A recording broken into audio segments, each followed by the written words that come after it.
তো আমরা জানেন যে এসআইআর অলরেডি স্টার্ট হয়ে গেছে এবং প্রায় 7-8 দিন হয়ে গেল।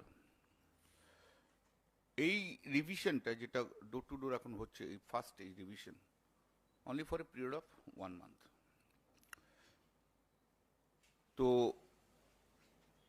যেটা আমার নিজের চোখেও দেখা, যে স্যাটারডে সানডে আমি ছিলাম আমার কনস্টিটুয়েন্সিতে, তো আমাদের তৃণমূল কংগ্রেস কর্মী যারা, আমাদের ছেলেরা যারা, তারা প্রচুর লোক কাজ করছে, ক্যাম্প ফ্যাম্প করছে, বিএলএ অ্যাপয়েন্টেড যারা হয়েছে তারা সব কাজ করছে।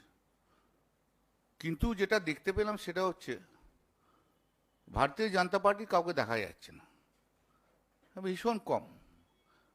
যেমন ইলেকশনের সময় তো বুথে থাকে না, সেরকম কেউ কোথাও কিছু নেই।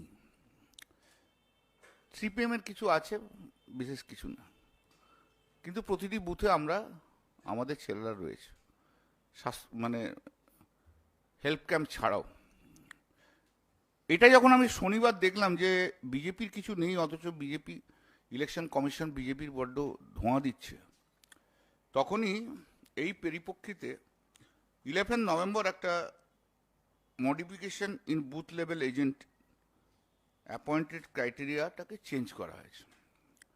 What is the earlier criteria? Earlier criteria was যে বিএলএ হবে সে সেই বুথের হবে, সেই বুথে থাকতে হয়। বুথ কেন করা? যে জানো ওদের যে অফিসাররা আছে তাদেরকে হেল্প করতে পারবে, ওই বুথে থাকলে সে জানবে কোন কোথায় কার বাড়ি, কে কি রয়েছে না রয়েছে।